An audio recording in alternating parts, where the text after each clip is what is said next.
Boa noite, senhoras e senhores. Os distúrbios que estão ocorrendo nas cidades baianas, de policiais militares que protestam por melhor remuneração, fazem crescer preocupações por todo o Brasil. No Rio de Janeiro, por exemplo, há um prolongamento, na medida em que está articulado um movimento até para paralisar o controle da segurança pública, se necessário, segundo os policiais, durante o carnaval que se aproxima. O maior carnaval do mundo e que, historicamente, transforma o Rio de Janeiro na maior atração turística do ano. Lembre-se que não faz muito também os policiais militares estiveram em greve por uma semana no Ceará, causando problemas à população. Hoje, aqui na capital, o presidente recém-eleito da Associação Nacional dos Praças e aqui no Rio Grande do Sul da ABANF, Associação dos Cabos e Soldados, o gaúcho Leonel Lucas, informou que no próximo dia 16, semana que vem, os líderes dos sindicatos e associações de todo o Brasil, militares, praças em geral e policiais civis, irão ao presidente da Câmara Federal, o deputado Marco Maia, pedir uma definição sobre a PEC 300, a chamada emenda do piso salarial dos militares. Em princípio, esse piso é calculado ou é pedido na base dos R$ 3.500 para os soldados das polícias militares do Brasil. Ora, quando hoje os soldados da Brigada Militar Gaúcha, por exemplo, ganham em torno de R$ 1.300 por mês e os sargentos ganham em torno de R$ 2.100, isto faz com que se acredite pouco, e até mesmo porque os governos estão dizendo que não há possibilidade de pagar isso. Esta tem sido a causa principal do movimento nacional. A PEC 300, há 3 anos e meio estagnada na Câmara Federal. E agora reforçada com uma declaração recente do ministro da Justiça, inclusive em entrevista à Rádio Gaúcha na manhã de hoje, José Eduardo Cardoso, ministro da Justiça, dizendo que pensar em piso para os militares em R$ 3.500 é fantasia, expressão usada por ele. Enfim, os governos estaduais sustentam que é inviável a pretensão dos militares e das polícias civis ante a falta de recursos, enquanto que os policiais, por seu turno, exigem melhoria. Por isso mesmo, e preocupado com a situação, é que o Conversas Cruzadas quer projetar o que poderá acontecer com movimentação tão maciça dos militares de todo o Brasil e as apreensões das populações estaduais. É o tema de hoje.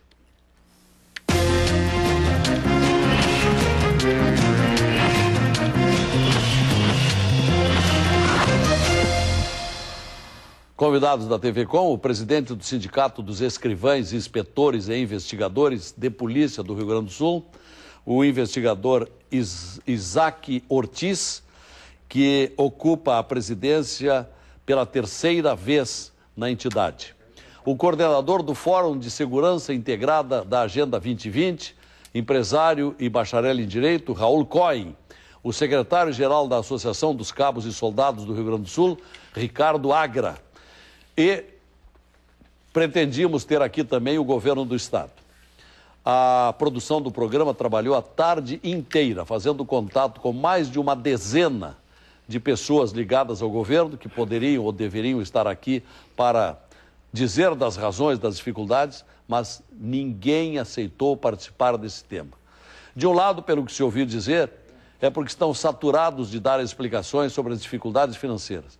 De outro lado, é porque sabem o quanto é difícil enfrentar os reivindicantes. Então, fica aqui um lugar vago, que seria o lugar do governo do estado, que declinou de estar presente no nosso programa.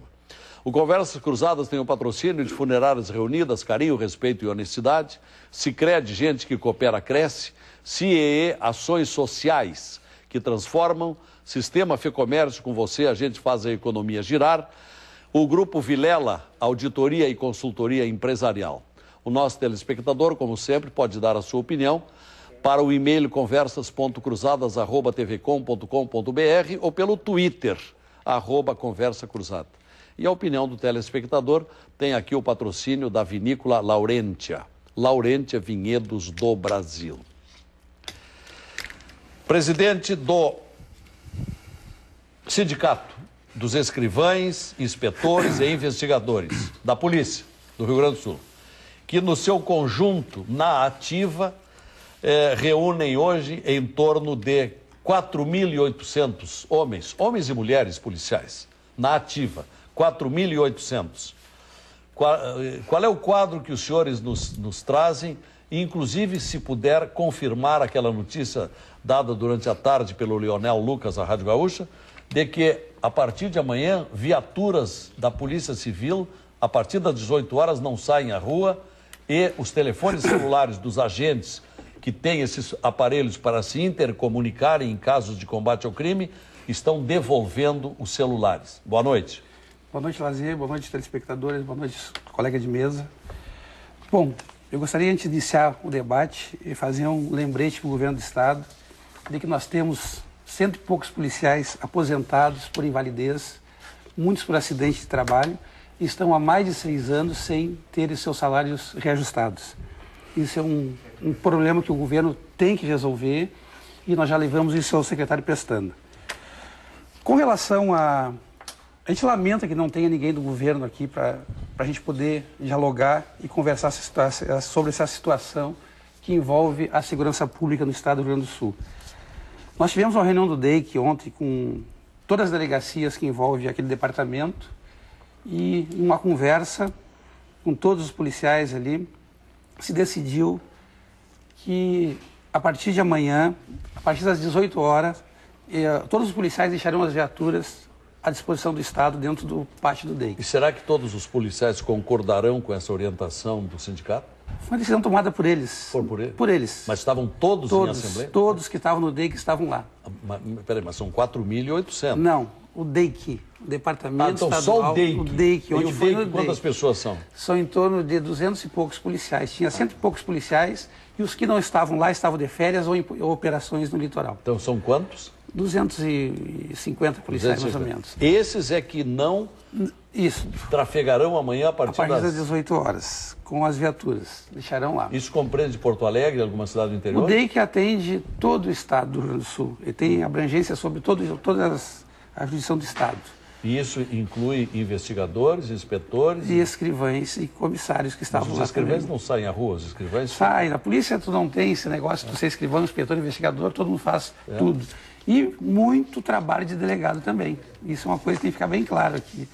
Os escrivães e inspetores são que tocam a polícia. Lá no DEIC, por exemplo, todas essas megas operações que vocês veem do DEIC, é toda ela planejada por inspetor, escrivão, investigador e comissário de polícia, claro que com alguns delegados junto, mas a maioria é feita pelos agentes.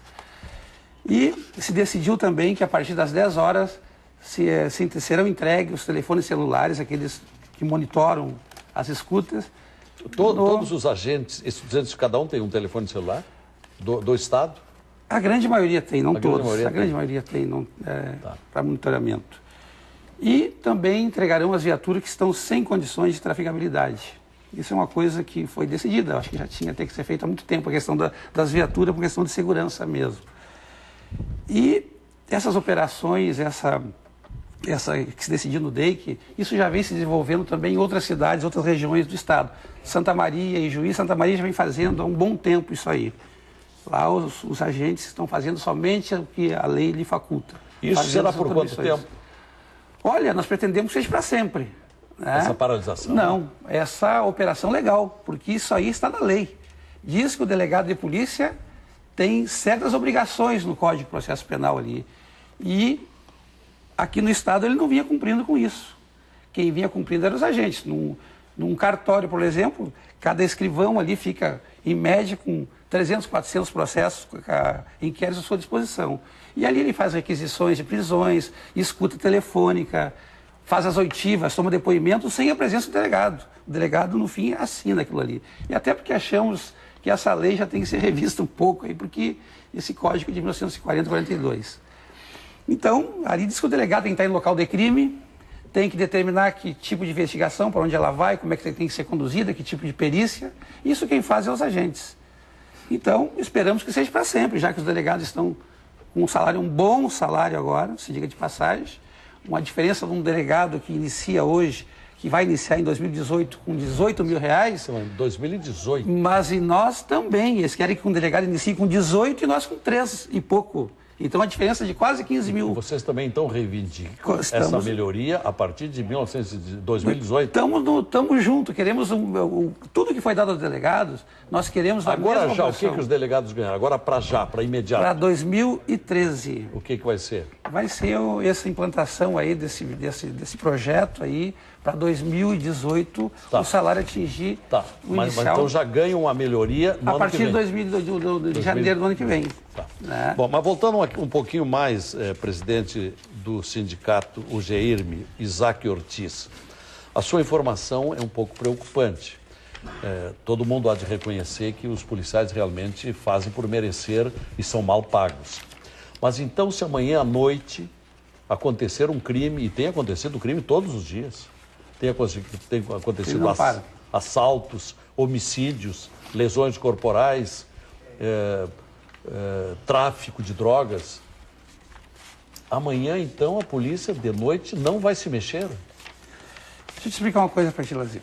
Ou vai deixar o mínimo para atender? O que acontece?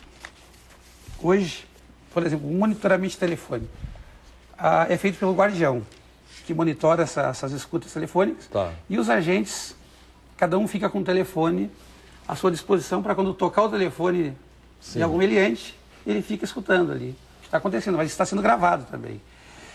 Só que isso acontece muito. O que acontece?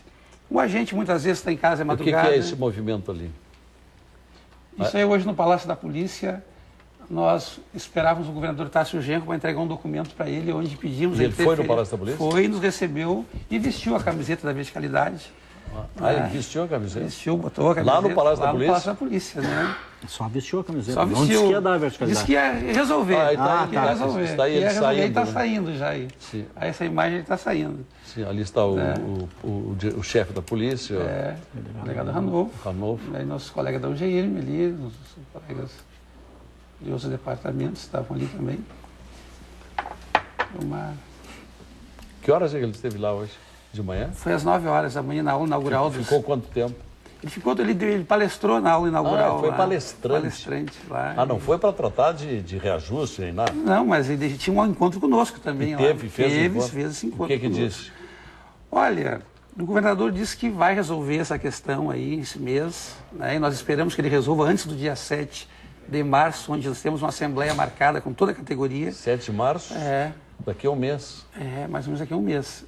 E ele disse que vai resolver isso aí. Nós pedimos a interferência dele, porque quando a gente negociou com o secretário Pestana, a todo momento ele disse, olha, não se preocupe, confie no negociador, que era ele, que o governo, Tássio Genro, não vai permitir o abismo salarial entre agentes e delegados. Bom, e antes daquela reunião era 311%. Só que com a proposta do governo, de 311 passou para 500 a diferença, com a primeira proposta. Aí nós estamos um pouco assustados com isso, né? Bom, vamos aqui tratar dos dois lados. Do lado dos interesses policiais, que é justo, e do lado da população. Com certeza. Vamos voltar de novo um pouquinho nessa questão. O que não vai funcionar amanhã? Vamos supor, há um crime lá na Restinga. Telefona, ou alguém avisa a polícia, aí a polícia não vai lá. Deixa eu te explicar o que acontece. Como a Polícia Civil existe hoje 5 mil policiais entre agentes e delegados, e nós temos uma população de 12 milhões de habitantes, existe praticamente um policial para cada 2.500 habitantes. A OIT, ela preconiza que o ideal é 1.000 por 1. 1.000 por 1. Então nós já estamos perdendo aí de 1,5, né, Polícia Civil. O que acontece? Por falta de efetivo, os colegas que trabalham durante todo o dia, cumprem essas 8 horas de trabalho, depois do expediente, se cotizam, se revezam e fazem uma volante. Né? Como se cotizam? Porque assim, cada dia um fica na volante. Das delegacias de homicídio, da delegacia de roubo a banco, todas as delegacias do DEIC. Né? Então, cada delegacia vão se revezando ali e cada dia um policial fica toda noite... Quem não sabe, DEIC é Departamento Estadual de Investigações Criminais. Que trabalha com crime organizado, praticamente.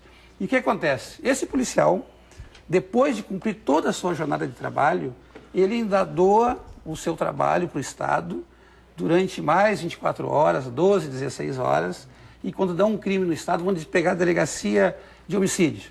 Deu um crime em Porto Alegre, lá se desloca um da delegacia de homicídio, que são poucos policiais lá, não são muitos, ele vai lá, atende local de crime, vai lá, está presente, depois volta e no outro dia continua trabalhando. Tá. Então, assim, esse policial, eu acho que não pode mais ser cobrado dele uma dedicação maior que ele está fazendo. Sim, então tá. Então você está dando uma resposta indireta. Seria melhor que desse para o nosso telespectador uma resposta direta, não ficar só tangenciando. Eu te digo assim... A partir de amanhã os policiais não vão atender ou vão atender? Não, os policiais não vão trabalhar além daquilo que a lei lhe faculta, que é as 8 horas diárias. É isto. Como qualquer trabalhador. Então a presunção é de que não vão trabalhar à noite? Não, a presunção é que o Estado tem que dar um jeito. Tá, mas ele não vai dar um jeito agora, de hoje para amanhã. Mas ele pode dar um jeito, ele que dê um jeito. De hoje para amanhã? Pode.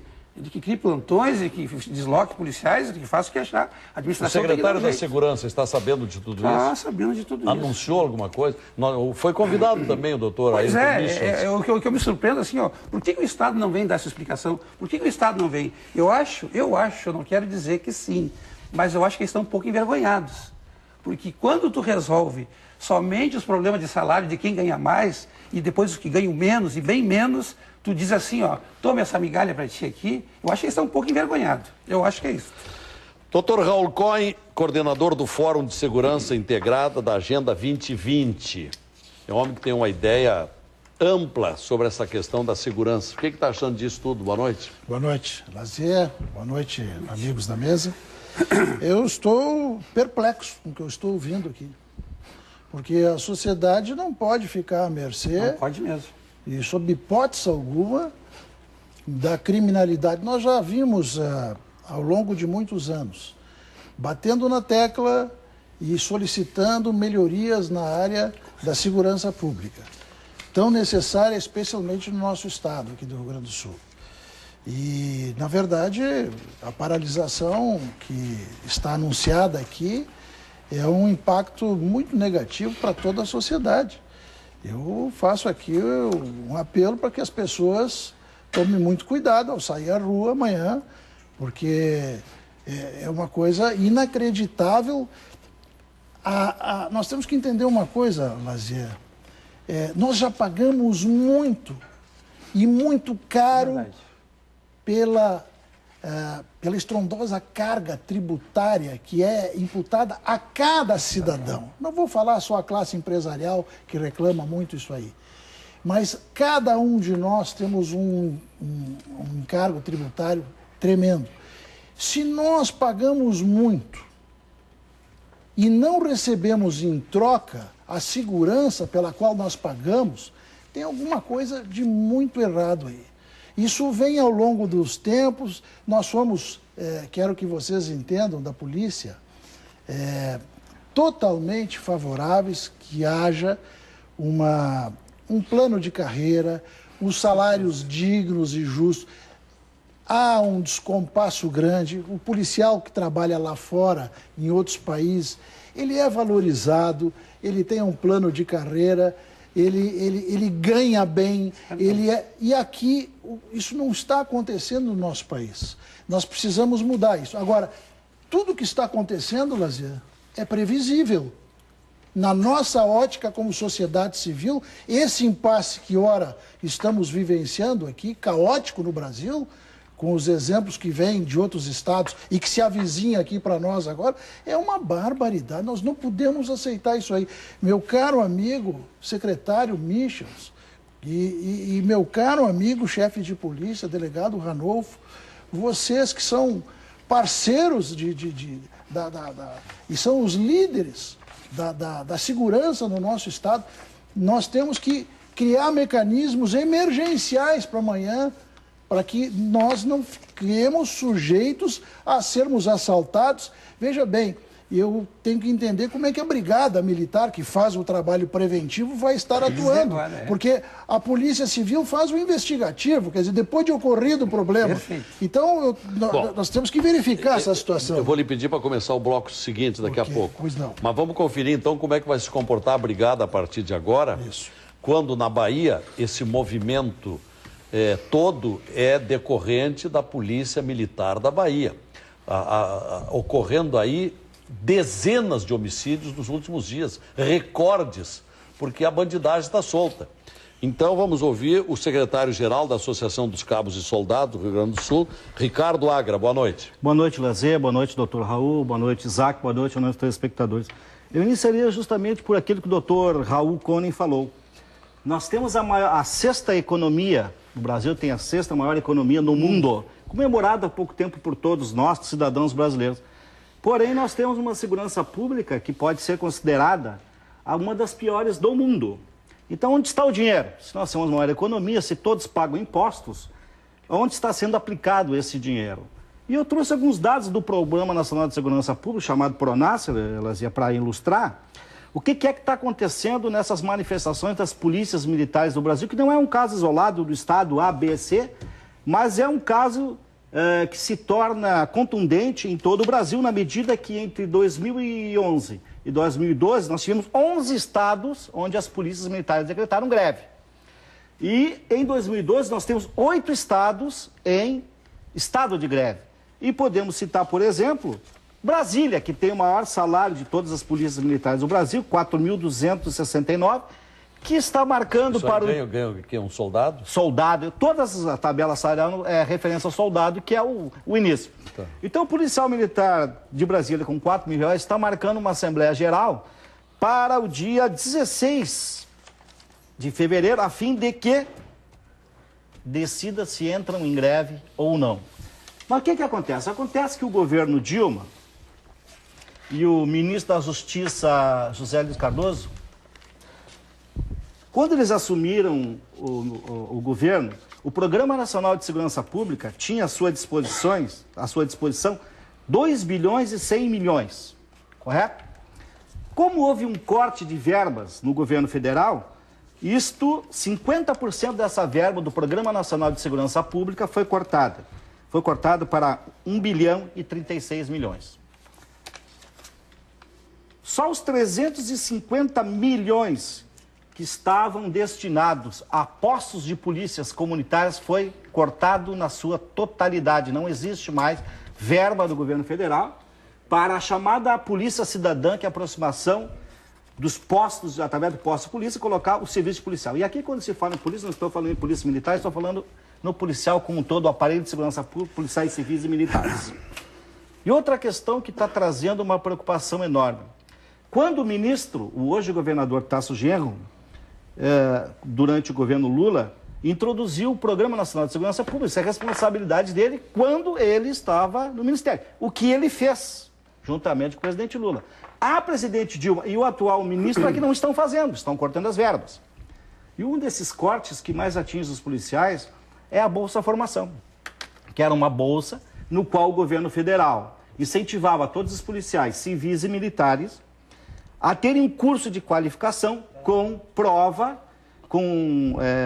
através de um estudo à distância, com avaliação, com um instrutor, com um tutor, e esta questão toda foi cortada em 86%. Só para exemplificar, aqui no Rio Grande do Sul, 11 mil servidores da Brigada Militar tinham acesso à Bolsa Formação, no governo Lula e no ministro Tasso Genro. No governo da presidente Dilma e do ministro Cardoso, apenas 2 mil têm acesso. Então houve um corte drástico. Numa área que não poderia Não acontecer. poderia, ainda mais uma área de qualificação. Então isso não é um fato isolado, essa questão das polícias militares no Brasil, é um comportamento a nível nacional. Quero discordar aqui, Lazer, da afirmação da presidente Dilma, de que isto é uma manobra para votar a PEC 300. Até porque a PEC 300, antes da senhora presidente se lançar candidata, já era uma luta nossa, né, Isaac? Em 2008, quando ela foi protocolada pelo deputado Arnaldo Arnaldo Faria de Sá. Já era uma luta nossa, antes dela ser candidato a presidente ou pensar nisto? Aliás, o líder do governo, Vacareza, tem no vídeo dele da eleição agora, a última eleição, em que ele afirma que a PEC 300 vai ser votada no próximo mandato. E agora rasgou o discurso, né? E nós estávamos, problema. Nós estávamos lá todo esse tempo na batalha pela PEC 300. Por quê? Porque ela foi votada em primeiro turno na Câmara Federal. Foi votada em primeiro turno no Senado Federal. Correto? E se nós formos hoje passarmos nos gabinetes de deputados federais, todos, sem exceção, seja dos partidos de esquerda, seja dos partidos de direita, seja do partido de centro, está escrito lá, um cartaz enorme, escrito na porta, eu sou a favor da PEC 300, e coloca o nome do deputado. Voltou-se em 2 turnos, os deputados são a favor. Por que agora não votam? E aí o que fazem? Alguns setores... o que diz a presidente Dilma e alguns dos seus setores? E agora ela tenta banalizar e dizer que os policiais é que são culpados, é que estão fazendo uma baderna, é que estão fazendo um desencontro. Não é verdade, presidente. Ministro, senhoras e senhores, os senhores estão equivocados. A questão da proposta de emenda constitucional surgiu dentro do Congresso Nacional, da Câmara Federal, e teve apoio do presidente Lula, do atual governador Tarso Genro, quando estavam lá. Secretário Ricardo Agra, o que os PMs estão pensando fazer? Na realidade, Lazer, nós estamos num processo de negociação com o governo do Estado, assim como estão os colegas da Polícia Civil. Por enquanto, trabalhando normalmente. Trabalhando normalmente, até porque nós não vamos fechar a porta no momento desse que nós estamos dialogando. Como diz o governador, nós não vamos perder a cabeça, né, Isaac? No momento em que vier uma proposta, e essa proposta for debatida com a categoria e seja insuficiente, aí nós vamos ver o que nós vamos fazer. Então, mesmo que estejam os inspetores, investigadores, escrivães paralisando a partir de amanhã à noite, a Brigada Militar vai continuar normalmente percorrendo as ruas, perseguindo ladrão, né, traficante, pelo menos a Brigada vai cumprir a sua obrigação. Mas só que eu preciso dizer aqui que, embora a Brigada Militar e a Polícia Civil se completam e se contemplam. Sim. Correto? Sim, porque a polícia faz a judiciária. Faz a judiciária. Então, na verdade, é um prejuízo. Ostensivo. Agora, se um brigadiano vê alguém cometendo um crime... Não, ele vai agir até aguardar... Civil, qualquer um faz. Qualquer um faz. Não vai aguardar a orientação. E nós não estamos paralisando, nós estamos diminuindo o ritmo a mais do que estamos trabalhando. Não é isso, não é paralisação. Ainda. Tem 7 de março que nós vamos 7 de março que a então Assembleia Geral. Não são todas as viaturas que paralisam. Não é todas as viaturas, é as viaturas do DEIC que trabalham já a mais. Não, os caras estão diminuindo, estão cansados, diminuindo já aquilo que fazem demais. Sim, mas do DEIC são quantas viaturas? Deve ter bastante ali. Sim, mas o quê? 10, 20, 30, 100? Tem mais. 200? Mais ou menos, tem mais. Quantas param das 200? Olha, amanhã que a gente vai ver. O DEIC está para a Brigada Militar, como, por exemplo, o Batalhão de Operações Especiais. Na mesma linha de importância. E para encerrar aqui, eu queria só ler aqui um pequeno trecho aí nos jornais hoje do sociólogo José Vicente Tavares de Santos, professor da UFRGS, desnecessário dizer da sua qualidade, da sua capacidade, né? Que diz ele assim, que ele é um estudioso na área da polícia, assim como o nosso professor Romeu Machado Kanikov está fazendo pós-doutorado na PUC. É uma das pessoas que mais estuda as polícias no Brasil, que desde 1997 já aconteceram 300 greves de agentes na área da segurança pública. Quais as questões que ele aqui elenca? Questão salarial, que causa um mal-estar na corporação, e o não reconhecimento dos direitos civis dos servidores, agentes de segurança pública. Bom, antes de fechar o bloco, agora à noite o Jornal Nacional divulgou uma entrevista apresentada sinteticamente no Jornal Nacional com o governador Jacques Wagner da Bahia, onde há essa balbúrdia enorme com os policiais militares parados, deixando entender que a Bahia, o governo baiano não tem recursos. Mas vamos ver o que ele disse. Eu insisto, e essa compreensão também os policiais precisam ter, o orçamento do Estado tem limite. A lei de responsabilidade fiscal estabelece limite para gasto com o pessoal, então essa é o esforço nosso. A lei da responsabilidade fiscal impõe limites. Que não é o caso do Estado aqui, que está sobrando dinheiro na lei fiscal aqui, viu? Está sobrando? Está sobrando. Dito pelo próprio governo. dito pelo próprio governo, diz que o ano passado houve aí, o Estado gastou 40% da receita líquida. E que o limite para gastar é 49%. E o limite prudencial 46%. Então, isso que eu digo. Na lei da responsabilidade. Isso aqui, está aqui. Deixa eu fazer um intervalo. Está aqui, ó. Isso aqui, ó. O Estado diz aqui, ó. O próprio Estado diz isso aí. Então, quer dizer que nós achamos que tem ainda... O Estado tem condições de fazer uma oferta melhor de salário, já que fez para os delegados. Exatamente, fez com uma parte da categoria. Já que fez para os delegados. Eu acho que achamos justo, tudo bem, mas ele tem dinheiro para fazer isso. Vamos ouvir, depois dos comerciais, o coordenador do Fórum da Segurança Integrada da Agenda 2020, Raul Cohen, que não chegou a concluir bem o seu pensamento, e ler o que os nossos telespectadores estão se pronunciando aí a respeito do tema que está aqui em debate. Voltamos.